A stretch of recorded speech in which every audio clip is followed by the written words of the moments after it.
Hello everyone and welcome back to the OverSeers. I'm Proelios, joined as usual by my co-host Nightwing, and in this episode we'll be giving our pre-season power rankings for the Overwatch League for Season 5. Just a quick note before we begin, these power rankings are a combination of mine and Nightwing's. We've just had our own tiers, combined them and sorted out some clashes mutually. So this is kind of like a balanced opinion of both of our thoughts. And naturally, you're entitled to your own opinions, and feel free to comment on what you think of our rankings. Just uh, please don't start any fights in the comments because I know there are a lot of passionate fans out there. Um, and also, this will be our final episode before the season actually begins. So we won't be doing any predictions episodes separately. We will begin those the week after the season begins, so we also get an idea of what the games look like. And yep, in the meantime, let's kick things off with the power rankings. Uh, we'll be going from ranks 20 to rank 1 and just briefly explaining why we think each of these teams needs to be there. So let's kick things off with rank 20. Nightwing, whom do we have in there? So at rank 20, we've got the Guangzhou Charge. And this team obviously has some like promise to it, definitely. It's just that I think a lot of its competition is just simply better. I think, especially in the APAC region. Like, I think even the team that used to be the punching bag, which is the LA Valiant, like it's been taken over. It's been given a sort of fresh coat of paint, and you've got some really cracked DPS talent on that team now. So talents like Eileen don't seem to shine as much. Rio is a major weakness, and uh, their support line isn't really anything to marvel over either. I think them signing Molly isn't anything particularly like impressive because you didn't really see much out of Molly in the during his time with the Shanghai Dragons either. So it's just hard to put this team too high because other teams seem to be better. Yeah, I totally agree with that, and I think the main issue with Guangzhou is that a lot of the players aren't entirely, um, I guess, top tier anymore. Like there was a time where Rio was really competitive, but now he's one of the weakest main tanks in our opinion. Krong is just all right. He didn't have a great season last year. On the DPS end, I think Eileen and Choi Sawan show a lot of flexibility, but they haven't been able to have those consistent pop-off moments. Develop doesn't really help the team's case either if they're trying to go for those playoff runs, and the support line is just lackluster. So I think this is going to be a rough season for the Charge, and that's why we have them at rank 20. All right, let's move on to rank 19, which is the Vancouver Titans. Now the Titans are a completely reworked team from the previous year. They've got a solo tank in Falls, whom we think is quite good. He's a really promising talent from from the rather NA contenders region.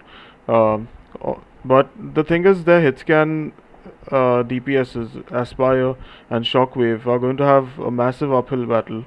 Um, uh, Going up against some of these other hit scan players in NA. Psycho is a promising DPS, but again, he's not going to be a top tier flex DPS. Masa provides some nice veteran support, but again, he's not someone who can mechanically carry, especially in the main support position. And I don't even know what they're doing with Aztec and Skyripper. They might be okay in their own right, but again, they are not going to help you get to those playoffs. And in addition to that, the coaching staff just hasn't shown us really anything to uh, be impressed by. So I think 19th and basically the bottom team in the NA region is probably a well-deserved spot at this point. Yeah, I think you've pretty much covered all that needs to be said. I feel like obviously players like Aspire, etc., did show some promise, but it's just not enough to get to uh, like a higher spot in the Overwatch League. I think many other players at this point have signed some insanely just cracked players, and uh, I think most of these players are going to struggle to compete. Players like Falls seem like good prospects, though. It's just that he's not proven. I think obviously the same amount argument could be made about Kaluj from the Shock, but at least he has a better system to work around, and that's why I think we've got the Titans solo. Hmm. I think the only edge they probably have over the Guangzhou Charge is that they have a more, I think, um, I guess a more stable and how do you say it? I don't know what words I'm looking for, but with Masa they've got a veteran experience. They've got a direction in which I think the team can be driven forward, whereas the Guangzhou Charge just seem like kind of a bunch of misfits. So I guess that's why we've put the Titans up here. But let's move on to rank number 18. Let's kick things off here, Nightwing. Yeah, so at rank 18, we've got the New York Excelsior. So this team, I think, could have excelled a little bit more uh, because they did have that Kellen signing, but based off of recent reports that Kellen doesn't have his visa and the fact that they've signed Vulcan, who's an English-speaking player, means that this team will have to go through very quick readjustment, and I think that isn't going to work out very well. They've got really good DPS talent with Flora and Yaki, but uh, they don't have a main support, and their tank line is going to be struggling to communicate as well because many of these players haven't played on a mixed roster before. So, with all that considered, I think this team is in for a rough time, and that's why we've put them at number 18. What do you think? Yeah, for sure. I think Kellen not being here is a bit of a major setback for the team. I think Vulcan is a really good addition. He had been one of the best tanks in the NA region for quite a while. His Sigma and Diva, especially, were quite impressive. But again, it's a mixed roster and it can be very difficult to integrate an English speaking player, especially into a Korean speaking lineup. So it's going to be a rough ride, and I think not having a main support player also is going to be really tough for the team because I think especially in Overwatch 2 we're going to need a lot of peel from your main support more than usual since there's no specific off tank assigned to peel for you. Um, it's a bit of a question mark as to whether Gangnam Shin or Myeonbong will be able to fill in for that main support role. So yeah, I think the reason they are above the charge as well is because we have a lot more faith in some of their DPS as well as their tanks. Uh, like Flora and Yaki at least have had some pop-off moments, like individual pop-off moments here and there, which weren't like meta dependent. Whereas with the charge, you saw, Eileen only really popping off in the Genji meta, and then Choice of One only really popping off when, like, let's say during ult fights or when he was given a pocket. So I think there are like less conditional pop-offs with the NYXL DPS line, and I guess that's why they are number 18. Um, let's move on to rank 17 then, which is the London Spitfire. Now, the London Spitfire are probably the bottommost team for most analysts out there. I believe Nightwing also had them at either 19 or 20. But I was a little bit more optimistic about them because I do believe that Hardy is not a bad main tank. I think he can still be competitive, especially in a game where mechanics are more valued and teamwork is nerfed. I think the nerfing of the teamwork is what is going to benefit the Spitfire because they weren't particularly great at coordination last year. So I think that's going to benefit not only someone like Hardy but also Sparker and Shax, who are more so known for those aim-based heroes rather than coordination-based heroes like the Symmetra, the Mei, the Reaper, the Sombra. And they also have Backbone, who is a really flexible DPS player. So I think he can be quite competitive as well. And then with Admiral, whom I think is one of the best peel-oriented main supports out there, and um, he, I mean, Landon is not that great on flex support. I'm going to be honest here, but all in all, it's not a bottom feeder team, is all I think. But yeah, your inputs here, Nightwing. I think it would be close to a bottom feeder team if teams like the Excelsior would not have like suffered like a major blow to their tank line, etc. I think if the Titans had a more solid coaching staff, I think even then you could make the argument that the Spitfire would be at the very bottom. Um, but I mean, this team does have some decent pieces around it. It's gotten uh, Christopher as a coach, so they've also got just a lot of better talent than last year at least. So it's possible that they may step up. That said, 17th is still like a very conservative position. It's not anything too high. I think if you're in like the bottom four, bottom five, that's still pretty poor for any team. And I think, generally speaking, the Spitfire will still struggle this year, though maybe not as much as some of these other teams that we've listed below them. Hmm. And do you want to also kick things off for the rank 16 team? Yeah, so at rank 16, we've got the Philly Fusion, much to the dismay of, I think, many Fusion fans around the world. Uh, and I mean, there is like a good reasoning for it, I think.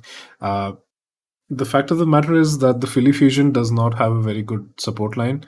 I think Fixer has stood out sometimes as a main support, but it's nothing to write home about. Many other teams have signed significantly better flex supports. Main supports. They also don't have any backups to play that double flex support. Uh, Belrossi should be okay on main tank, but nothing great. I mean, the fact of the matter is that like players like Rio have also disappointed, even though people rate him highly as well. I think Fury has been given this backup also somewhat because he isn't able to solo tank alone. That's also not a great sign. MN3 and Zest may be good mechanically, especially MN3, but it doesn't provide a lot of hope to me because the fact that these players haven't really done as well in contenders compared to some other rookie signings for hit scans that other teams have made. For example, Kilo on the Shock was like a direct competitor to MN3, and that's why he's been signed to a better team. And I think it's really just people relying on Carpe to make big plays, but that's not something that's going to fly very well in Overwatch 2. I think his like level of skill will be rewarded, but the rest of the team just does not work very well around him. I also don't have a lot of faith in their coaching staff, so that's my argument. Yeah, I think the main kicker for me was the support line of Fixa and AimGod. I think it might just be the weakest support line in the league at the moment. Um, the thing is, right now, supports are really weak in Overwatch 2. You're going to need a lot of peel from your main support, and you're going to need a lot of good mechanics from your flex support, and a lot of good decision making, and a lot of good awareness. And I think Game God and Fixer might just be the ones that least fit the description among the supports in those categories. Fixer is a really aware main support, but he's just aware. I mean, I guess he doesn't have the mechanics to do things that maybe other main supports can do, your funny astros or your Lee Gons, or even your Chorongs for that matter. And Aim God, I think although he's had some good highlights in the league, I think the power creep of the players has been really good in the league, especially in the flex support category, and he's just not going to be able to keep up. Um, I think with Belostria and Fury, you do have a good tank line over here. But again, it's like I don't think Belostria is going to be an especially standout main tank. And then even on the DPS side, you've got Carpe who can do well on those mechanically oriented hit scans, but he can't really play those Reapers or those Sombras. And then with MN3 and Zest, who did prove to be a good DPS duo and contenders with T1. I still think they have a learning curve ahead of them before they can be really good in the Overwatch League. So that's why I think this is a fair spot for the Fusion. Um, all right, let's then move on to our rank 15 team, which is the LA Valiant. Now this is going to be a big step up for the Valiant from last year, right? Because they were basically winless. I think the positives for this team are mainly the DPS line. They've got Innovation, Easyhan, and Dia, whom I think are three of the most like potent DPS that we've got in the league this year. I think Dia could be an absolute top tier hit scan. Even Easyhan is almost up there. Innovation is a hyperflex who can just pop off every now and then. Um, I think these three are really solid, and there is apparently some new confirmation that Hacker, who is a Chinese Sombra one trick, is also on the team as per some leak on the Overwatch League website. But honestly, we don't know how to process that. Plus, we don't really think he's going to be getting a lot of playtime with these three players over here. Um, so yeah, he's just a non-factor right now in these power rankings. There's also a slight chance that Becky, who is supposed to be a flex DPS, is going to play support for this team. So we think there's a bit of confusion with this roster right now, and even though we might have been able to rank them higher, I think it's safe to put them at rank 15 right now. Um, Especially considering that they only have one tank player in Sashin who isn't a great tank player anyway. So I think the team is going to suffer a lot in that department. Yeah, I mean the tank play is weak.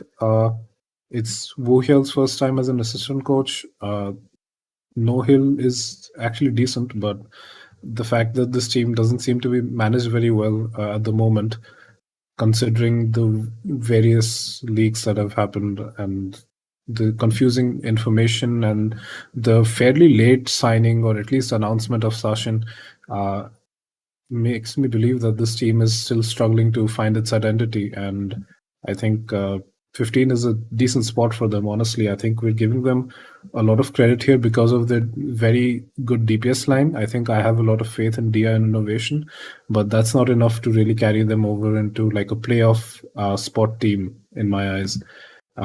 Especially again considering how strong the APAC region is. So I think this team is going to probably just fight with the charge to not not be last place, and alongside the fusion as well, depending on how that pans out. Yeah. So that's my thoughts on the Valiant. Uh, Anything else, Prolius, or should I go on to the number 14 spot? Just one quick side note here. I think that in case these DPS are able to pop off really hard, I think this team could even just mechanically carry its way into the top 10. It's still an incredibly low chance that that happens, but I have so much faith in these three DPS, Dia, Easy Han, and Innovation, that there might be a slight chance that happens. But all in all, I think it's pretty safe to say that they'll be just fighting for a playoff spot most of the time. We can continue with rank 14 here. Yeah, so at rank 14, we've got the Paris Eternal. This is a roster that I think has almost made sort of a linear move in terms of what they've done this year. They've sort of retained like similar pieces as to last year. They've only really added Glister from the SF shop. I think last year they did like luck out in some circumstances, and they did show like good grit as a underdog team. That said, I think the fact that really good rookies have been added this year, alongside the fact that like I don't think the individual talent on this roster is like as good as many other rosters, makes me believe that they should be around like the 14th place. I'm also not super convinced about JMax coaching. I think Getamaze definitely did provide some value to this team. I think he brought some of that, EU spirit. I think even if I don't really know what he provided in terms of gameplay analysis, so I think it's just hard to place this team any further. But I think based off the talent that they have, they're definitely not bottom feeders. Even if they do have to sort of get into that grind and really work it out through basically every single match that they play against any team. I think with this team, it's mainly just the fact that they've got good pieces, they've got serviceable players, but they don't have that kind of bombastic, explosive potential that most other teams have. I think their brightest spot is probably Khan, who showed us a lot of really good gameplay on the Anas and BAP last year. So I think he's the only one who really matches up to the level of his competitors, and that too, I mean, like, kind of, he just makes that threshold of really good flex support players for me. Uh, the rest of the team is just a little bit lackluster. Uh, I think Glister especially is a really odd signing for me because this is a Western roster and Glister is naturally Korean. So even though he's played on a mixed roster before, there could be some issues. And yeah, all in all, his gameplay just wasn't consistent last year. So not only is the signing confusing, but I just don't see this hit scan spot being very good in general. So yeah, I think this spot is justified. Should we move on to rank 13, Nightwing? Yeah, go ahead. All right. So at rank 13, we have got the Florida Mayhem. The Florida Mayhem is a super interesting roster. Um, I personally feel like I it's very difficult to place a finger on how good this roster is.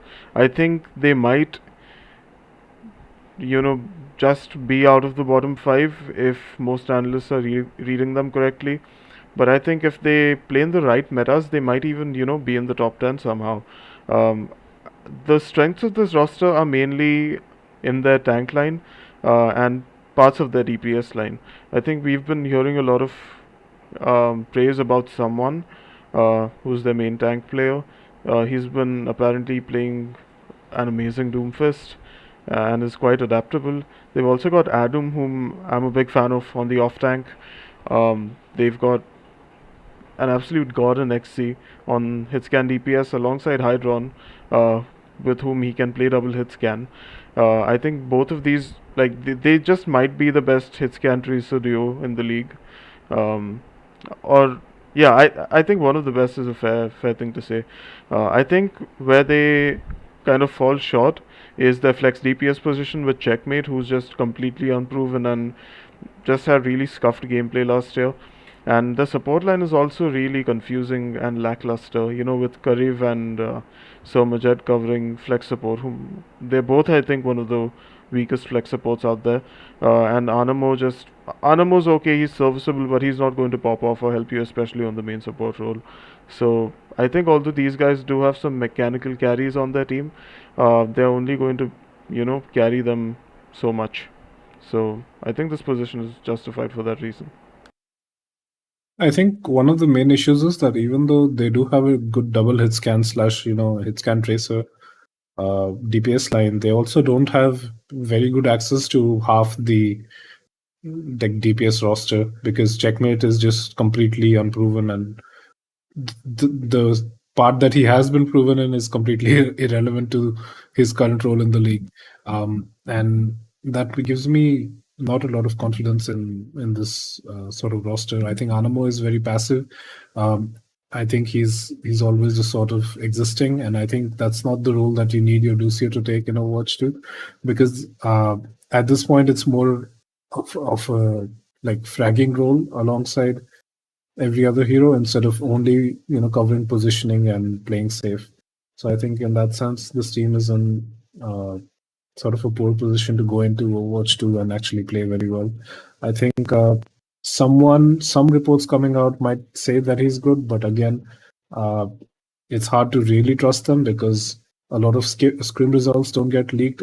If you're talking about his general gameplay in Overwatch 2, I mean, that's still not like a very competitive environment. So it's just hard to really say what this tank line is at the moment. I think Adam also still needs to be proven despite his performance on high ping, and that's why I think this team is still a little bit of a question mark.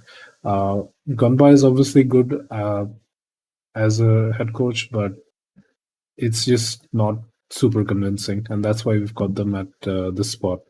So yeah, based off of that, uh, I think we should just move on to spot number 12, which is the Boston Uprising.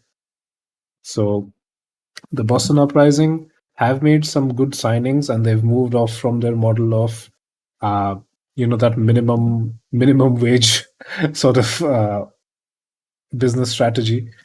And they've picked up really good players such as Striker, and a good rookie prospect such as Victoria, good tank prospect in Itzel, and they've added players like Crimzo and MCD, uh, along with retaining Faith. So they've got like a good support line, they've got a good tank line with multiple backups, and they've got a good DPS line. So uh, I think the main thing that puts this team around this spot is the fact that some of these players in the tank line are sort of unproven. I think it's all could be very good, but he needs to be proven, and he's just not at the moment at the Overwatch League level.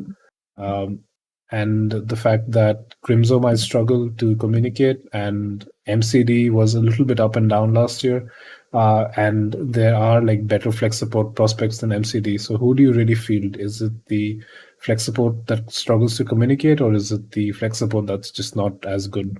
Um, so those are a few questions. Also, the fact that Valentine did not impress me at least last year. I think he was fairly underwhelming compared to how much he was hyped up.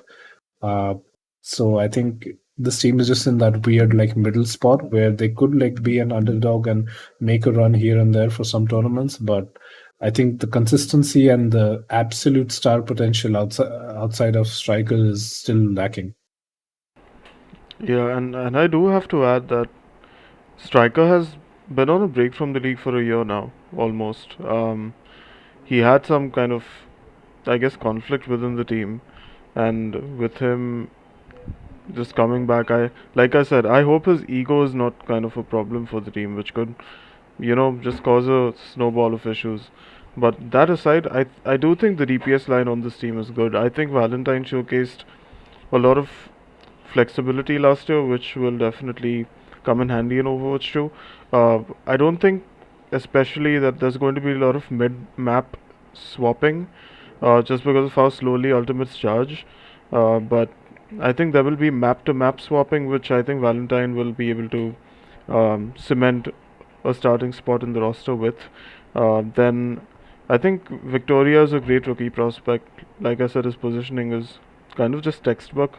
And with Striker being a veteran presence and just be able to be a mechanical carry for the team, it's a really strong DPS line. But whom does whom do the tanks and supports really compete against in this region?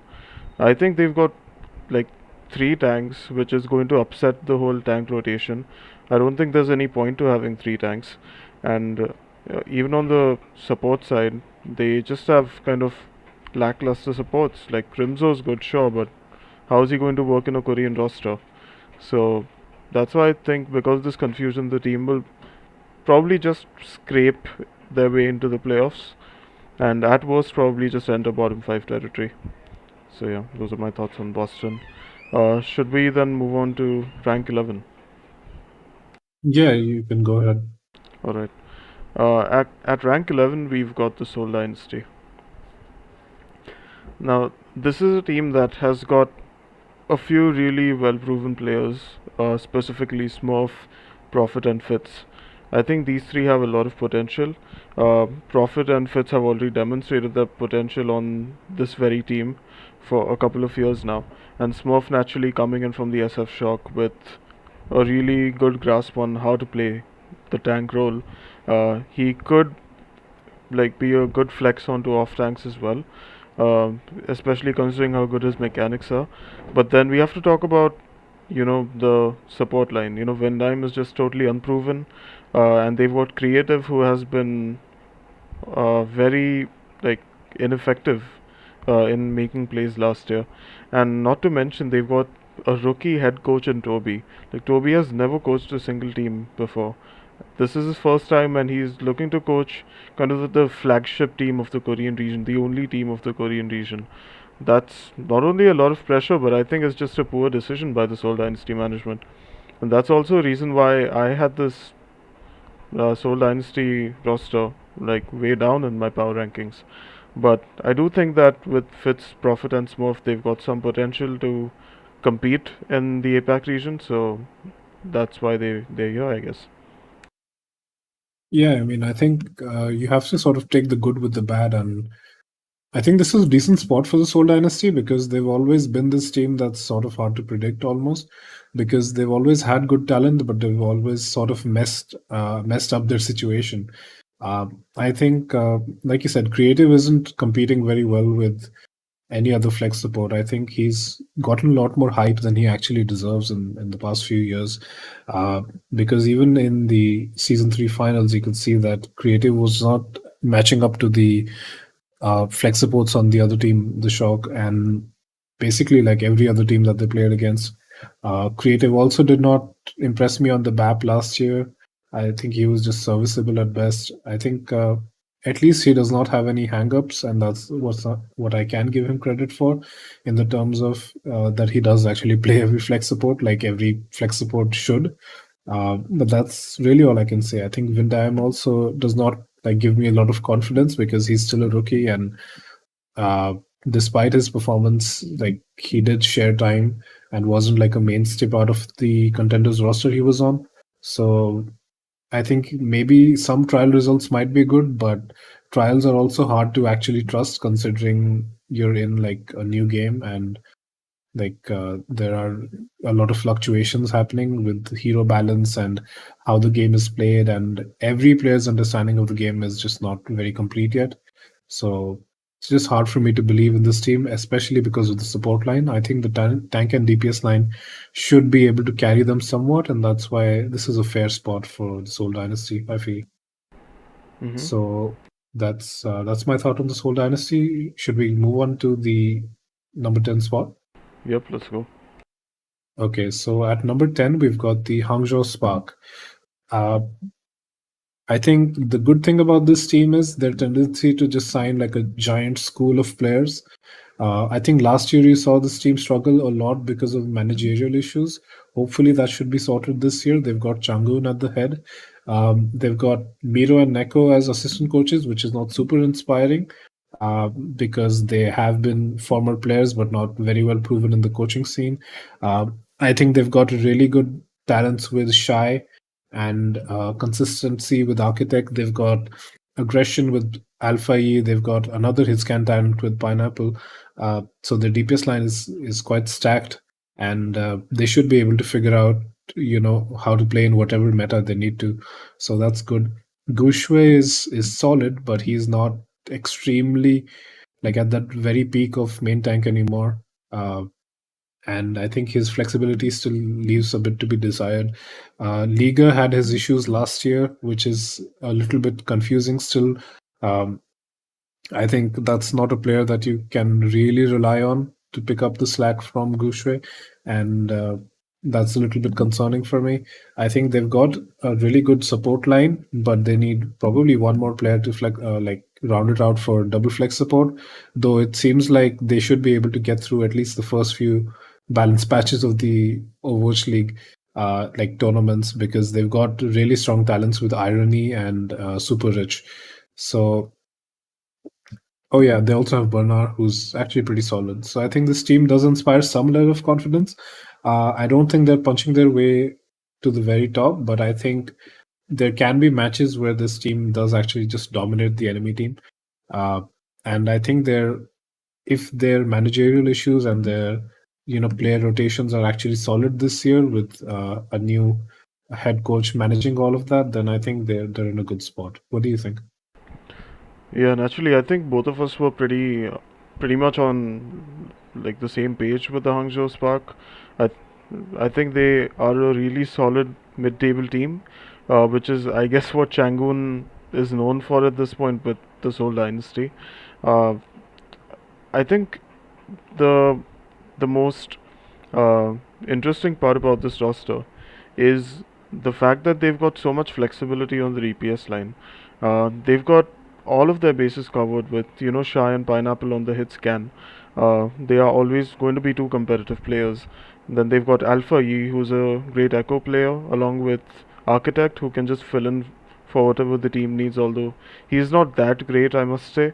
Um, I think the support line is especially cracked with Super Rich and Irony. I think Irony is a really sleeper pick for like any analysts out there. I don't think a lot of analysts are giving him enough credit for how good he is. And naturally, with Super Rich coming in with a lot of experience on the Team CC roster that dominated the Chinese region so hard, it's going to be one of the better support lines in the league. I won't say one of the best. Uh, I think the tank line has a lot to get sorted out with. I think they've got three tanks, which is going to be a bit of a challenge to manage tank rotations with because you can only field one of them at a time. I'm really excited to see Liga finally get a starting spot in case that does happen, because I think Gushue and Bernard, although they had their moments last year, they're not super competitive at the moment. So I would really like to see Liga sort out any issues he has with the team and be fielded. But other than that, competitive roster, decent backing from the coaches, should be a solid mid-table team, and they should be able to qualify for those mid-season tournaments, the mid-season and the final playoffs at least. Um, should we then move on to the rank 9 spot? Yeah, go ahead. Alright, so at rank 9, we have got the Washington Justice. Now, the Washington Justice are once again a pretty interesting team. I think both of us are really low on the coaching stuff, with Supreme just not having anything to prove. He's just not really done anything for the team in terms of strategy, despite having a lot of talent in the past couple of years. But I think the only solution that they really had to that at this moment was to just add super crack talent, and they've done just that with picks like Happy and Vigilante, especially. I think Vigilante is one of the best flex supports coming into the league from the contenders scene.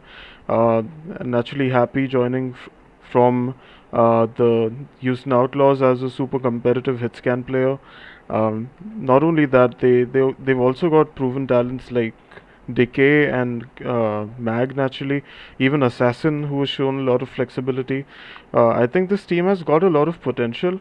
They've also got a lot of explosive potential, but I think they've got a couple of weak spots, especially I would say the main support spot. I think all this team has done to fill in for their main support spot was to take the name of their old main support and just take the kind of antonym of that and just sign the support that matches that word. Like, naturally, you're bringing an opener for closer, and the opener has literally got like close to zero footage, which we can judge him by. And I think in this case, it's actually a really, really negative thing because we've not even heard of this guy. So I think it's a really odd signing. In addition to that, they've got what do you call Kalios on off tank. Kalios is probably one of the weakest off tanks in the league, according to me. He started off strong with the NYXL last year, but then his uh, the level of play just declined. So I think these are going to be two clear weaknesses, because then Mag is going to have to learn to play off tanks, and that's just not going to work out very well because Mag isn't someone with insane kind of aim. So I think the team will lack in that aspect, but still, it's going to be a competitive roster, and that's why we have them in at rank 9. Yeah, I think the fact that the DPS line is so incredibly strong is, I think, uh, one of the reasons that one might have confidence in this team. I think in terms of the support line, I would honestly rather see Krillin pick up main support rather than see opener play, just because of how like how much of an unknown quantity opener is, and the fact that he played in contenders Australia and still only came third, which is like one of the least competitive contenders regions in my opinion. Uh, this team has a tank line that's a little bit confused. I think, yeah, Mag does have that mechanical issue uh, in terms of him not having like a huge range of flexibility. I think he only really looked excellent on the Winston, and on occasion he would look good on the Rhine. His Orisa didn't look great. I don't know how he'll work with the reworked Orisa either. I don't know how he'll pick up the Doom or anything else that's required out of him. But he is still like a good prospect, and he did genuinely show like a lot of promise on the heroes that he did play. So if he's able to expand his hero pool, that could be promising, and I think that's one of the reasons why we've put him above like a team like the Spark. Um, the other thing is that, like you said, the coaching staff is not super promising. Uh, and the fact of the matter is that while that is like a big blow, many teams that you would expect good coaching staffs out of like are also not presently having good coaches. For example, the Chengdu Hunters recently released one of their two assistant coaches, so they've only got the one now randomly. And the Seoul Dynasty have signed Toby as their head coach. Other teams are signing former players with no coaching experience as assistant coaches. So I think it's just a rough year for coaching in general. So I think in that sense, the Washington Justice might have a chance against teams that are not at the very top. So that's why we've put them around this spot. Uh, so yeah, any other thoughts on the Justice, or should we move to number eight? Yeah, let's move on, I think. Okay, so at number eight, we've got the Houston Outlaws. Uh, this is a small roster, relatively speaking. They've got really good talent in Pelican and Merritt on their DPS line. They've got good flexibility and also still very, very capable talent with Dante. They've got a like a good prospect from last year coming in this year as well in Piggy. I think he'll be able to solo tank probably, based off of the performance that he's shown and the flexibility. I think he should not have like a very hard time. Though obviously he could probably use someone to back him up. Though if they're doing fine, then I think it's just fine to keep Biggie in. I think the support line is okay. They don't have a main support at the moment. Iris and Lastro, I think, have their own set of weaknesses. Where I think Lastro is just not explosive as uh, Lastro is just not very explosive on anything, to be honest. And Iris was only really good on the BAP and sometimes Moira, but not a lot of promise shown on the Ana and even the Zen.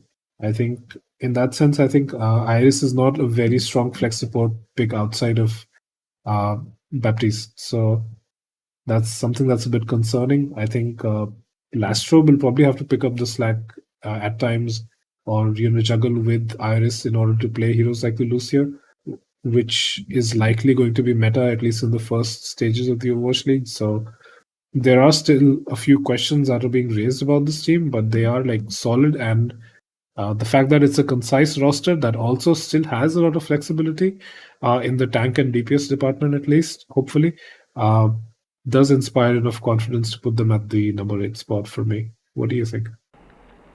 I think I would have been much more confident in this roster with Django still on it. Uh, with I think I'm still really confident in Piggy. I do believe he's one of the best off tanks we have in the league still. Um, he is really flexible and he has really solid decision making and amazing mechanics. So it's a winning combination, and I think he will be really competitive on those off tank roles. For the main tank side, I think especially on the Reinhardt and the Winston, uh, they they would have benefited by having Django. But like he had synergy with the team, had worked with the coaches before, and it would have filled in a gap in the team because I think Orisa and Ball are two heroes that off-tank players can probably easily pick up going into Overwatch to just looking at how these heroes play. But especially with Ryan and Winston, which require very specific kind of honed skill sets, uh, the the Outlaws will struggle in that regard. I think they might even struggle to maintain that top 10 if those two heroes come into play. But that said, I think the DPS line with Pelican and Merit especially is absolutely top notch. I think there are very few DPS lines that can match Pelican Merit as a duo. Um, I don't have a lot of faith in Dante personally because he didn't have a great season last year. And naturally, they don't have a main support, which is going to be a big problem in my opinion. Because, like I said, you are going to need a lot of peel from your main support, and it's just a different mindset when you're playing main support. So Iris and Lastra will probably struggle with that, and they're not that good on the flex support either on a relative basis. So I think this team has a lot of, I think, mechanical potential, but they need to sort out the flexibility a little bit more on the tank and support fronts. But yeah, with the promise they're showing, we still think rank 8 is a fair spot for them. Um, should we move on to rank 7? Yeah, just one more thought. I want to mention the fact that they do like genuinely have a pretty good coaching staff. I think you could see that like Jake's effect as a player coach still was decent and it worked well within the Outlaws system because that was their best season ever last year. Um, and I do still trust Jungkook. I think he provides really good value to this team, especially with the reported brawl sort of meta. I think Jungkook is the man on the job. I think he can figure it the way out for the brawl sort of comp in Overwatch 2. And like because of his experience with the Shock and great performance with the Houston Outlaws last year, I think like the coaching staff could genuinely mold some of these players to a higher state. That said, I think the fact that there's like a small number of players and a large pool of heroes to cover just makes me a little bit worried. So yeah, you can move on to the next team then. Alright. So at rank 7, we have got the Toronto Defiant. Now it's once again the Toronto Hopium going on for me. I personally ranked this team even higher than 7, uh, similar to what I did last year, so I'm once again preparing to be disappointed by this team. But I do believe that they've got a genuinely solid roster. I think Muse was probably one of the best tank pickups any team could have made in this offseason. It was reported that he had flexibility issues on the Gladiators last year, but despite that, I think he did a bang on job with the team. He always was the rock that kind of stabilized his team. He made the right decisions, didn't always go for hero plays, and his setups were just marvelous. So I think Muse is going to be a massive pickup for this team. They've got Hotbar filling in for those off-tank role, for off-tank heroes, I guess, which isn't like great in my opinion because Hotba was left behind by a lot of other off ranks last year, but it's still at least good that they have that flexibility, unlike the Houston Outlaws, which don't have a dedicated main tank player in this case. On hitscan, the Defiant have Hisu, who is a really good hitscan player. He can also flex onto the Sombra, as well as the Hanzo, which is a big bonus. So just great flexibility onto one player itself. They've got Aldo and Finale filling in on the flex DPS, which again I think they are both really good rookie pickups. Although has played in the league before, he did go back to contenders and improve a lot. So bringing him back in into the league at this point and especially in this setup is a great idea according to me. I think Finale also showcased a lot of talent on the Uprising Academy roster last year, or rather this year. So, and I also have a lot of faith in KDG's rookie scouting, so that's fantastic. And I think I don't need to say a lot about the support line with Chorong and Twilight. It's just absolutely ridiculously powerful. I don't know if it's going to be one of the best in the league, but I think it's definitely going to be very competitive. So, all in all, this roster can be quite scary in the right meta, and um, I hope they quickly sort out the issue with Aldo not getting his visa. If he's back in NA, it'll open up some more options for the team. But until then, I still think they are going to be quite competitive. So that's why they are ranked 7. Yeah, I think just for a fair analysis, I think the tank line is probably not that strong. I think Muse is probably getting a little more praise than he really deserves. Because I think he was only really strong on the Wrecking Ball last year, I think, and sometimes like Orisa, etc. I don't think his monkey was exceptional. I think his Rhine was actually fairly poor at times. And there are like many people that are concerned about his flexibility into Overwatch 2 as well. I don't know how he'll pick up the Doomfist. And Hotba isn't really like covering many bases for him either because like Hotba was like a very flexible player in season one, like swapping on to DPS, etc. And he is like an aggressive player, but the fact of the matter is that he's just been left behind by many other off tanks, like you said.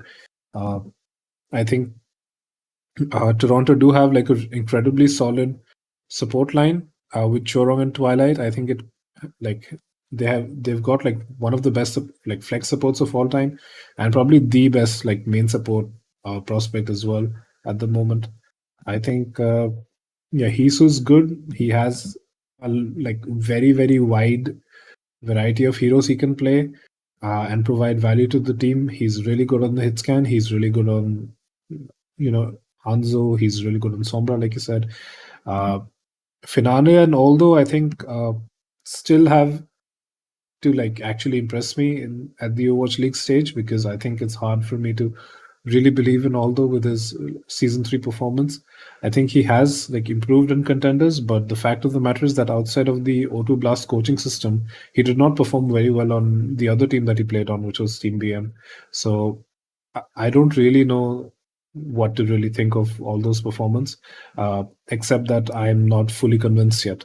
So with that, I think you do have to give credit where it's due and list the demerits when you can. So I think the Toronto Defiant should be like around this spot, unless something goes horribly wrong or incredibly right for them. Mhm. So that's about it. I think we can move on to the number 6 spot. And this is a spot that's actually changed a lot between my communications with Pro Elias over time. So we've got on number 6, we've got the Chengdu Hunters. And this team is going through a little bit of a clown fest at the moment, because they've had one of their two coaches leave and the other one become a head coach. They've also lost Aprita. They've lost Faraway 1987. They've lost Ivaltal, who was a two-way player anyway, so you wouldn't see a lot of playtime out of him. But yeah, uh, that is like a fairly big blow to this team, and that's why we ranked it lower than we had planned initially. Because uh, like that Leave Aprita duo was looking really, really good, uh, and that's sort of just been Thanos snapped into the dust. So you'll just be seeing Jinwoo and Leave, the old combo back again. I think you could see that Chengdu Hunters did like actually benefit from putting in non-Jinmu players on DPS at times. Like when you saw him subbed out for Jimmy, even though like Jimmy did not impress exceptionally well last year, he was able to provide maps, like some map wins to them because of his particular skills. And I think the fact that you'll be seeing Jinmu in all the time is like actually a blow to the Chengdu Hunters, because Jinmu has a very weird hero pool and his performance is also very like up and down. It's not very consistent. Because the heroes that he plays are also just not very consistent heroes in general. So it's just hard for me to believe that this DPS line is just as good as before this uh, weird, roster change. So that's there. I think Gaga is solid. I think he will be able to solo tank fairly decently. He has like really good flexibility, in my opinion. And I think they've got a decent support line in Nisha and Monk. Uh, but the fact that they can't play double flex support anymore, especially with a cracked player such as Farway 1987, and the fact that Yveltal will not be able to come in, so Nisha has to cover all the bases, uh, is like a little bit concerning for me.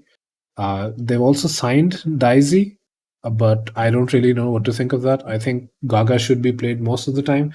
I think you can probably see Daisy come in for heroes like the Zarya, etc., if they are, actually really strong, like they've been reported to be. So, yeah, that's my thoughts on the Chengdu Hunters. What do you think, Proteus? So I have been really high on this team since we kind of did the research for the review. Um, I watched the gameplay back of all of the players and I'm like, holy crap, this team is cracked. And I still believe they've got a lot of pieces to keep them super competitive. Naturally, their rank reflects that, rank 6. So to just quickly go over the roster, I think with Gaga and Dai, they have got most of the bases covered on the tank line. Gaga is just, I guess, within the tank role, he is like he can cover every single main tank quite well. I've seen him play all the main tanks to a really high level, so be it in contenders or at the Overwatch League level, so I have a lot of faith in him. I think Dai coming in actually fills in the off tank gap quite well. Uh, I don't know a lot about Dai's gameplay because I haven't specifically watched him and studied his style, so can't say much. But he has got good results with Team Chaser and in contenders in general, so I am quite optimistic about the pickup. Naturally, with Leaf, they've got a hyperflex and just a really competitive DPS player, and Jinmu has played with him before. And although Jinmu isn't, I guess, one of the best flex DPS players out there. I don't think he's even close to be. I don't think he's even close to being one of the best.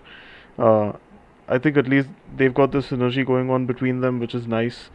I think Nisha was quite like really fantastic last year, especially on the Brig, also on the Mercy. He does have a playstyle similar to Yveltal's, so I think if he needs to adapt to that, he certainly can. And naturally, Monk I think was a really breakout player for the Hunters. I don't think he got enough credit in general throughout the season, but I do believe he's like kind of a top tier flex support. You know, he's up there with your Izayakis or your Shoes or your Violets or your fielders, you know, maybe just like slightly below, but like really solid. So, and on top of that, the team has got a lot of synergy going on among them. So, I trust this team, even though they don't have a fully sorted out coaching lineup right now. They've just got Yaoshi, but it's at least a fully Chinese roster. They've got some communication established, and they've got a lot of synergy among them. So, that's why we think that they kind of deserve this rank 6 spot still. Should we move on to rank 5 Nightwing? Yeah, let's go ahead. Alright, so at rank 5, we've got the Atlanta Rain. Now, the Rain are naturally the runners up from the previous season of Owl. They've still got Gator and Hawk on the tank line, which I think is like it's a reliable tank line and it's a safe tank line. I don't think they're going to be truly exceptional, but they cover a lot of bases, so that's good. Uh, on the DPS side, they do have Kai, who is quite promising, although he's got some really good competition this year uh, through other hitscan players on in the NA region. Then they've also got Nero, who is going to be playing flex DPS, which although is a downgrade from Pelican, he is still a good player. They've also got Venom coming in just to fill in that tracer role, supposedly. I don't think this DPS line is necessarily going to slap, but they do have a lot of bases covered, which is good flexibility wise. I think the support line is especially amazing. They've got OG and Ultraviolet, which is one of the best DPS duos from the any contenders region. Um, I think OG and Ultraviolet are coming in with a lot of promise and a lot of synergy between them. Ultraviolet is just super skilled mechanically, and OG is quite good at calling, like shot calling, supposedly. So I think they are going to kind of just not die. I guess they don't make a lot of mistakes as supports, and especially in Overwatch 2, where the supports need to fend for themselves a lot more and where they need to peel for each other. I think OG and Ultraviolet are going to have that covered really well, probably better than most support lines. And they do have Sefi still at the head coach position. He had a fantastic run with the team last year, and yeah, I believe he can do it again. So props to the team for having such a strong lineup once again. Yeah, I think you do have to note that Expediently will be a complete non-factor uh, in this season because he'll be turning of age at the end of August. So you just have Kai, Nero, and Venom for this team. Yep. I think it's still a good DPS lineup. Like Kai can outduel most like hit scan players, and like he's like incredibly solid on his own role. I think his flexibility at times is obviously questionable because he doesn't really swap off to other heroes very well outside of the hit scan slash sniper role. Uh, and I think that's where you look to Nero. I think Nero did have like a really good year on the shock last year. He did have like good performances, but he wasn't at that extremely top tier of like hyperflexes or anything. And I think at this point, when you're fighting into the top five, that's something you need, and that may be something that Nero just gets diffed by, unless he's really stepped up in Overwatch 2. So that's a little bit concerning for me. I think I do have to mention, it's a really solid tank line. It's a really solid support line, and that gives me the confidence required to put them at this number 5 spot. That said, I think this team will struggle to find their own playstyle this year in Overwatch 2 because they were used to those slow moving bunker comps, which don't really exist that much anymore in the fast paced environment of Overwatch 2. Uh, I don't really think that Sefi will be able to guide them very well on that. Perhaps the assistant coaches will, but that really has to remain proven because the tank players are also very very used to and excel at that bunker style, which I think just does not really exist anymore. So there are like a few questions for the Atlanta Rain, and they do definitely have the potential to fizzle out, especially with that weakness on flex DPS, uh, and the fact that uh, I think their Tracer player, who's probably going to be Venom or sometimes Nero, is not really as stacked up compared to like the other players in this top five sort of area. So there are like weaknesses on the DPS lineup, even if they are solid players. Uh, but overall, like they do have like many bases covered, and that's why, like holistically, you can see them at the number five spot. Yeah, I think if the team had Speedily right from the very start, this would be a completely different conversation. Just because of how flexible and explosive he is as a player. But unfortunately, he's only coming in August, and we do have to consider that in our power rankings. So, yeah. All right, Nightwing. Why don't you kick things off with the rank 4 team? Yeah, so at rank four, we've got a team that I have a lot of faith in actually, which is the LA Gladiators. Even though I probably put them around the same spot, uh, so this team, I think, has a really good rookie main tank that they've signed. In Reiner, they've got Space, who's very solid, despite whatever claims that are made about being him being washed are just not that good. I think he's still incredibly solid. I think he's been very consistently good throughout the years. I think he's only improved as time has gone on, honestly, and I think he can still really compete with the very best. Uh, Outside of maybe literally like the top one or two teams, I think Space is very, very good. And they've got a really good uh, DPS line. I think Kevster is going to be consistently their carry.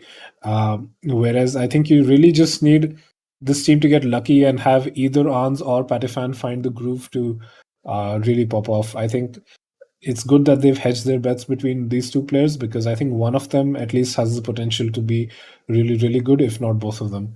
You did see Ans's complete dominance in season three, obviously, and I think considering how mechanically oriented this game is going to become, Hans definitely can still make a comeback because last year you do have to consider that like he just switched over from Valorant and like after playing a couple of tournaments in Valorant and then instantly had to play Overwatch. And so I think now that he's had some more time, I think he could be able to readjust a little bit better. Patifan has to make that exact same transition from Valorant, interestingly enough. So you're just really counting on two players to forget Valorant and remember Overwatch. But it's still like an insanely cracked DPS line if things work out very well for them. Um, they've got, I think, probably one of the best uh, support lines in the league. They've got Shu, who is, I think, one of the best flex supports in the world. I don't even think that's a conversation that you need to have. I think he's just there. Um, Skewed played an incredible brig last year. He's okay for filling in other flex supports. I don't think he's uh, probably as exceptional on them, to be honest, or at least has not been proven to be. So that's a little bit of a question mark for double flex support, but I think double flex support will not be very likely anyway. You've also got Funny Astro, who has a good brig himself, but an excellent Lucio, an excellent like main tank, I mean main support play in general. Uh, and he can also like pick up some other flex supports pretty easily. So I think like they've got an insanely good support line. They've got Face, Hunter, and Smash on coaching. They've moved on from DPay, but they've set up a good system, I think. And Face is familiar with many players on the team. So I think this team is in a really good position to make for those playoffs and even potentially for the championship if things actually work out really well for them. I think this is genuinely a team that can be a championship contender if the issues with the DPS roster just not being very used to Overwatch to like pan out fine. I think this team has immense potential. Yeah, it certainly is one of the rosters to watch out for the season. I think a lot of analysts have them in the top three in their rankings. I was a little bit more skeptical than you, Nightwing, about this roster, but I still had them fairly high in my rankings.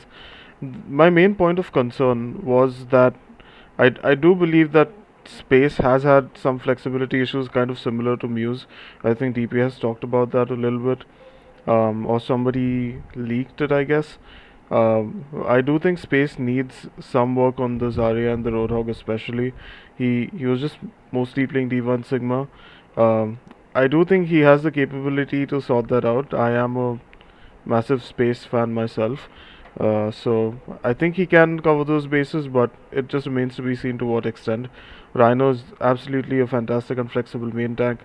I am a little bit concerned about Ans because in case there arises a meta or a situation where you are expected to switch between heroes through the different phases of a map. I think Ans will suffer in that regard because he's not very good at those cooldown based hit scan heroes. He's just kind of there, like he can click hits for you and that's it, right? Uh, then they've got Parafan, of course, who is a hyperflex. They've got Kevster, who is, in my opinion, one of the best DPS players in the league, period. He is also hyperflex, so they do have a lot of like adaptability on the DPS line. Naturally, with Funny Astro, Shu, and Skewed, you also have a lot of faith in the supports. Although I'm a little bit concerned about Funny Astro, just like play after playing Overwatch 2 in the beta phase myself a bit, because I do realize that you need to play a bit more conservatively as a main support and play a more peel oriented style rather than playing an aggressive style, because then your flex support is just going to die. So I think that nerfs Funny Astro's playstyle a little bit. It's almost like a playstyle in which someone like Moth would thrive, you know. Kind of miss him even more right now, but I think Funny Astro is still pretty decent. Um, Shu, naturally, like you said, Nightwing, one of the best flex supports out there, and Skewed, a fantastic brig. So it's a well rounded support line, and all in all, still a formidable team. So I think rank 4 is pretty fair for them. Should we move on to rank 3, Nightwing? Yeah, go ahead. Right, so at rank 3, we've got the San Francisco Shock. The Shock have finally made some amazing moves which can get them the championship once again. I think especially the move of getting 9K back to work with Krusty is massive, because the Krusty 9K duo was the one that took the Shock to its greatest heights in the past 2 years. Um, sorry, 3 years. So naturally, with them signing players like Kilo and Proper, who are just some of the best DPS signings this year, with Proper being probably a rookie of the year this year. Then Finn coming in as a really promising flex support. Koluj being signed, you know, Koluj is really experienced in the Overwatch scene in general, has been competitive for a long time, and is a really talented off tank player. And naturally, Sam, who fills in the holes in Kilo and Propo's hero pools, or can kind of just play whatever the team needs. I think the team is just really solid. They are adaptable, they are explosive, and they've got a lot of mechanical carries on the roster. So I think there's very little reason to doubt them. I don't think they are going to struggle for most of the season, if at all. They are probably going to always be in the top 5, no matter what kind of meta it is, and they can certainly make a leap for the championship. Um, I especially think that have not having a main support and a main tank player is going to hurt them in some capacity, which is why we haven't really put them at that rank 1 spot, uh, because like we do believe that main support and main tank are going to be super important in some regard. I don't think either of us is very confident in Violet's ability to play main support. So yeah, those are the holes that the team is missing. But other than that, the roster is just fantastic. I think this is something I don't actually like to do, which is criticizing the Shock, because it's one of my favorite teams historically. But yeah, I think the fact that they've only got one tank and it's Kolush, when I would probably peg him around the same skill level as like Falls from the Titans, in my personal opinion, are like who we have personally like put like really low. the Vancouver Titans. That's not like a great sign. They don't have any historical main tank that's going to be an excellent shot caller. I don't really know who picks up the reins on actually calling the shots in this team. I think them leaving it up to Violet last year was a little bit of a disaster. Um and the fact that that could be seen in the gameplay was like very apparent. I think Colucci is going to have to step up, like step into the shoes of players like Super, etc., uh, which I think is going to be extremely hard for him. If I'm being honest, I don't think he'll be flexible to the point that he'll be able to cover every hero, because you've only seen contenders level gameplay from him so far, and that's only on off tank heroes and not on main tanks. I don't know how he'll pick up the Doomfist.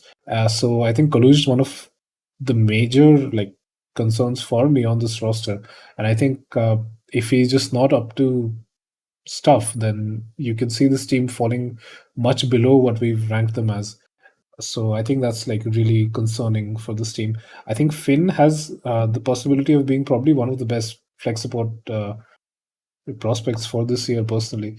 I think there are like many competitors to him, such as Ultraviolet and Vigilante, but Finn should also still be up there.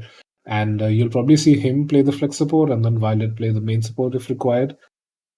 I'm not too confident about Violet's main support, but he has had a year and a half to figure that out now almost. So I'm hoping for at least some level of improvement.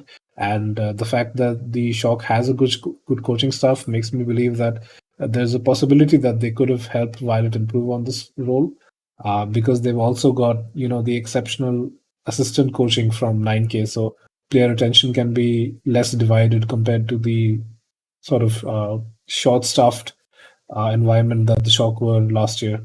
So I think there's definitely potential for this team to really aim for the stars.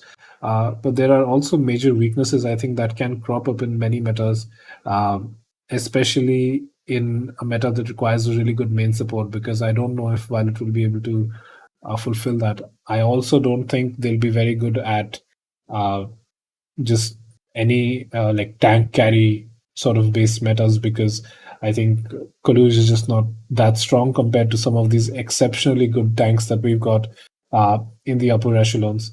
So that's my thoughts on the Shock. Any further thoughts, Broilers, or should we go on to number two? No, I think let's continue. Okay, so at number two, we've got the uh, obviously the winners of last year's Overwatch League season, which is the Shanghai Dragons. And this roster is really strong. They've retained a lot of players. Uh, they've retained obviously their coaching staff as well. So you can at least expect that level of excellence from them, and probably a little bit more. Uh, I think they might be able to develop Who Are You into a better player this year. They've obviously got Fleta and Lip as exceptional DPS players already. I think Who Are You might be able to be developed a little bit better, and they will have to rely on him, which is a little bit scary, honestly, because Who Are You was not very great in recent times, and has historically not been like exceptional, apart from like his very, very classic Genji, if I'm being honest.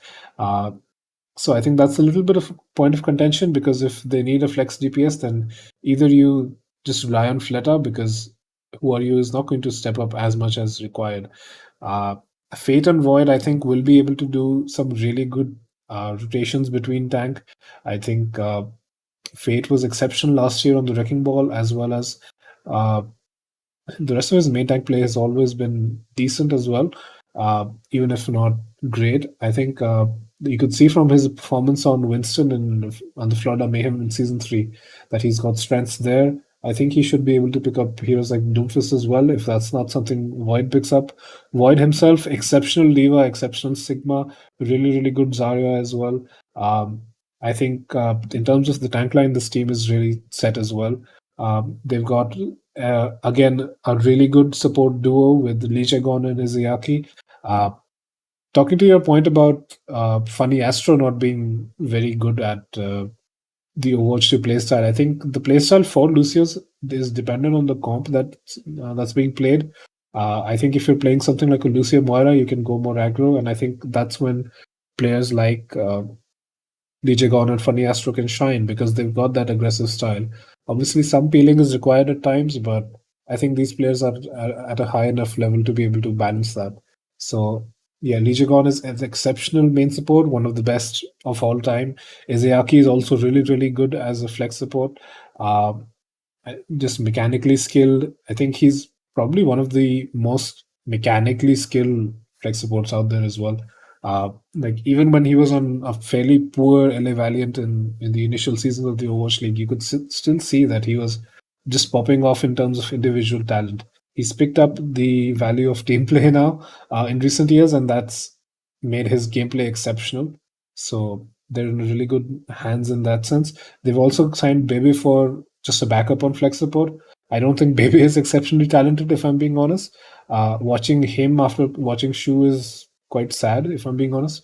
But it's good that they've got a backup on support so they can play the double flex support. Moon is great as a head coach, and they've signed some really good assistant coaches as well as alongside Pavane from who like head coached the NYXL. So yeah, I tried to rush through that as much as I could because this is a fairly big roster. Any thoughts, Prolius?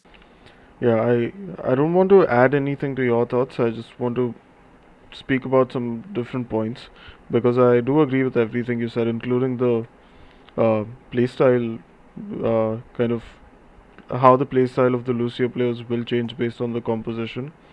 So I don't disagree over that. I guess we'll just have to see.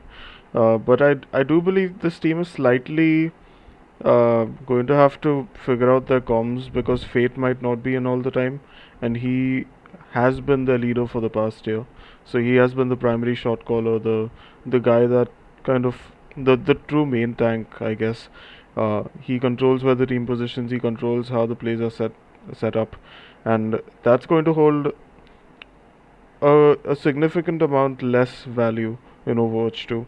There's still going to be a lot of situations where you see Fate setting up plays and the team following up, but first of all, how often can you do that with the kind of uh, like more deathmatchy playstyle Overwatch 2 has? Plus, what are you going to do about the comms when Fate is not in and then Void suddenly has to become the primary shot caller? Or do you just bypass that by making Lee Jae-gon the primary shot caller, and is he up for that? So I think these are some questions that need to be answered. Um, Other than that, naturally, we don't think this is going to be a massive issue because we have put them at number 2. So still going to be another potential championship winning roster. So yeah, that's all I really have to say. Should we talk about the final team, Nightwing? Yeah, I mean, I think people already know which team is left, but let's talk about them anyway. Go ahead. That, how do they know which team? Because there's Dallas Fuel and there's Tier Break as well. So anyway, jokes apart, at rank 1 we've got the Dallas Fuel, and the Dallas Fuel were a pleasant surprise last year. We did think that they were going to be one of the top teams, but we did see some holes in the armor which they surprisingly fill up really well, which were namely the lack of a hit scan player and the lack of a tracer player. They used kind of Sparkle's hyper flexibility to fill in both of those roles in some capacity. They kind of put him onto the tracer, just helped him learn that hero well, and he turned out to be quite competitive.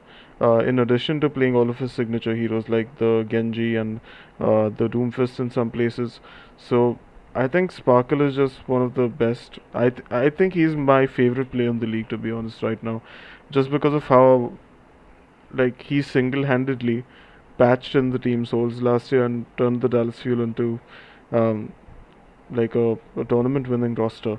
So they also have two of the best tanks in the Overwatch scene in general with Fearless and Hanbin. They've got Doha, who has a lot of synergy with Sparkle and is generally quite flexible. They've also filled in their actual hit scan gaps with Edison and Gurio. Although I don't think either of these guys are top tier players, I think it's at least good to have them dedicated to a specific role where so that Sparkle can focus on playing other maps or other heroes. So, although I still think Sparkle Doha is going to be the best starting lineup, especially in metas that favor flankers and like a more high mobility, high tempo playstyle, which is the direction in which Overwatch 2 is leaning. Um, so all in all, great DPS line, great tank line. On support, they've signed Chio, which in my opinion is a significant upgrade over Jaxa, who although wasn't a bad main support, just kind of needed a little bit, I guess, like more mechanical skill, which I think Chio does bring to the roster. Then Fielder is still one of the best flex supports in the league, and one of the most adaptable as well. So I think this team being at rank 1 is pretty justified. Like they've got all of their core pieces from last year. They've got some really elite players like Fearless Hanbin, Sparkle, Fielder, uh, especially these four players, and then just like some additions to the roster that need not even be used in case the team is fine playing with the actual core. So it's like, especially with the backing of Rush, who can figure out compositions, figure out counter comps, figure out the meta and define the meta, force others to play their style or adapt to their style. It's a really scary like team to like it's going to be daunting for anyone to play against them, to be honest. So I could definitely see them winning the championship this year because they I don't think have any holes in their armor, other than maybe the fact that Fearless needs to be able to like play the wrecking ball and the new Rissa kind of better than before. But I don't really think that's going to be an issue considering how long this off season has been. So yeah, that's our rank 1 team here, ladies and gentlemen. Yeah, so my thoughts on the Dallas Fuel, I think I do agree with the number one placing. Even if like I think like any team in like the top 3 or 4 is a championship contender for sure. And I think you could probably make arguments to rearrange these teams here and there based off of that. But I think the Dallas Fuel being at 1 is also justified to some degree. I think you do have to acknowledge that the fact that if a hit scan meta comes in, then the Dallas Fuel might actually generally struggle, despite them having really good pieces otherwise, because I don't think Edison or Gurio can actually outduel even players like Kai or Proper or Kilo. And I think that's where you might see the Dallas Fuel falter. They do have the ability to form their own meta and excel with the comps that they create. They can define the tempo of the game. Uh, because of their excellent coaching, and that's a very good thing to have. But it does present a potential weakness where if you do actually find out the meta and you do mirror it, there's a good chance that your hitscan player might just lose the 1v1 matchup. uh, Obviously it's a team game, so everyone pulls their own weight, but that's a little bit of concern of mine. The other thing is, like you said, Fearless's Ball or Orisa. I think there's a chance that Ball might be one of the premier dive choices alongside heroes like Doom, because Winston and Diva seem to be on the weaker side at the moment. Um, can Fearless play those heroes? I don't know. I think you would still want him to play those instead of Hanbin. So that could be a potential weakness, but I think that can be solved still. I think the lack of double flex support is also a little bit concerning. I think there's a good chance that you might just see Chio pick it up because he does have good mechanics, but he is a main support player. So, considering the amount of cash that the Dallas Fuel has dropped on these players, I think at least one reinforcement on flex support would probably be good instead of them signing 4 DPS players. So I think that's a bit of a weird roster decision on their part. All that said, I think this team is incredibly solid and will go to toe to toe against some of the best other teams in the Overwatch League, and will often come out for that as the victors. So yeah, I think incredibly solid team, and yeah, I think they'll just be in good hands for this year. Uh, yeah. hmm So, yeah, those were our power rankings, everyone. Um, we understand that we kind of rushed through these power rankings because we didn't want to lengthen the video. We just wanted to like give our thoughts quite briefly on these teams, just summarize uh, kind of what we had reviewed for in those individual team reviews that we did, which you can still go and check out, by the way, if you want to know detailed thoughts on some of these players, their backgrounds, their play styles, how effective we think they'll be, and so on. So do watch those videos, and in case you have any questions about any specifics that you want answered, do leave them down in the comment section. We'd be really happy to do that. And naturally, if you liked our analyses, leave us a like, subscribe to the channel, turn on the bell icon, and also join our Discord. We can have some really fun conversations, do some watch parties. It'll be quite fun. Any finishing thoughts here, Nightwing? Yeah, I think we're just going to look back on these rankings in a few months and completely facepalm. But that's the nature of power rankings, obviously, uh, because teams will have their ups and downs. They'll have weird signings. But I think we've probably analyzed them fair enough to the point that um, I think these teams are in sort of a range where they can perform in. And I think it really depends on how the season pans out, what hero changes are introduced, and just what kind of balancing is done for the game. That will really make the difference for each team here. Yep. And yeah, I think that kind of does it for this episode. Thanks a lot for watching, everyone, or listening. Um, we will see you kind of at in about a week and a half, I guess, because we won't be doing any predictions episode like I mentioned earlier for week one. And yep, hope you guys enjoy the beginning of the league. We have high expectations from it. It's going to be a lot of fun. And do remember to claim those Overwatch League token drops.